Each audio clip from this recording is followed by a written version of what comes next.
आला तर काय म्हणाले संदर्भात?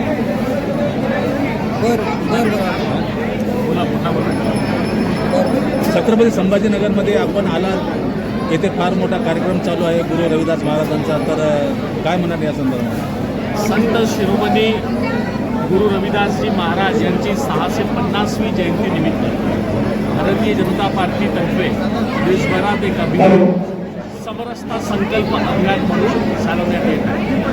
आज छत्रपती संभाजी महाराज नगर येथे आमचे प्रदेशाध्यक्ष आदरणीय रवींद्रजी चव्हाण व राष्ट्रीय महामंत्री दुष्यंत कुमारजी गौतम यांच्या शुभ हस्ते जे रविदासजीची जन्मभूमी आहे वाराणसी, तिथून आलेले हे पवित्र कळश आमचे संपूर्ण महाराष्ट्रातील जे संघटनात्मक जिल्हे आहे 80 जिल्हे त्यांचे जे अध्यक्ष आहे त्यांना देण्यात आले. आणि आता मी पण चंद्रपूर विदर्भातून आलो आहोत आणि हे पवित्र कळश घेऊन चंद्रपूरला आम्ही चाललो आणि पुढचे 10-12 दिवस जिल्ह्याच्या प्रत्येक तालुकास्थानी प्रत्येक मोठ्या गावात यांचे पूजन होतील.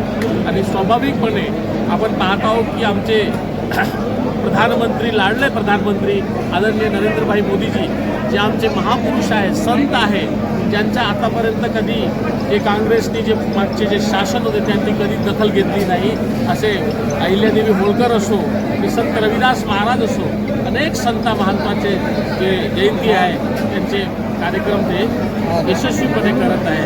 आज त्या निमित्ताने आम्ही इथं संभाजीनगर महाराज इथं आलो. धन्यवाद. जो कार्यक्रम झालेला आहे काय म्हणाले आपण?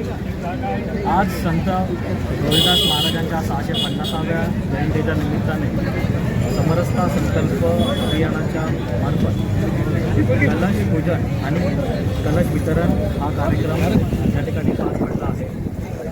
भारतीय जनता पक्षाने संत रविदास महाराजांच्या जन्मस्थानी वाराणसीमध्ये तिथली पवित्र माती ही सगळ्या राज्यांमध्ये पाठवलेली आहे आणि तोच कलश आम्ही महाराष्ट्रामध्ये इथे छत्रपती संभाजीनगरमध्ये आम्ही तो कलश आणला आणि इथे आम्ही आमच्या सर्व जिल्हाध्यक्षांना निमंत्रित करून तेच कलश आम्ही सगळ्या जिल्ह्यांमध्ये पाठवले आहे आणि त्या जिल्ह्यामधून ते आमच्या मंडळ लेवलपर्यंत जाऊन सर्व मंदिर, समाज मंदिर, संतांचे मठ आणि वस्ती किंवा सगळ्या लोकांपर्यंत आम्ही ते कलश पोचवणार आहोत. आणि या कार्यक्रमामार्फत संत रविदास महाराजांचे जे विचार आहेत त्याच्यामध्ये समरसता, समता, बंधुता, न्याय हे त्यांचे जे विचार आहेत ते विचार आम्ही जास्तीत जास्त लोकांपर्यंत पोहोचवण्यासाठी कार्यक्रम करतो.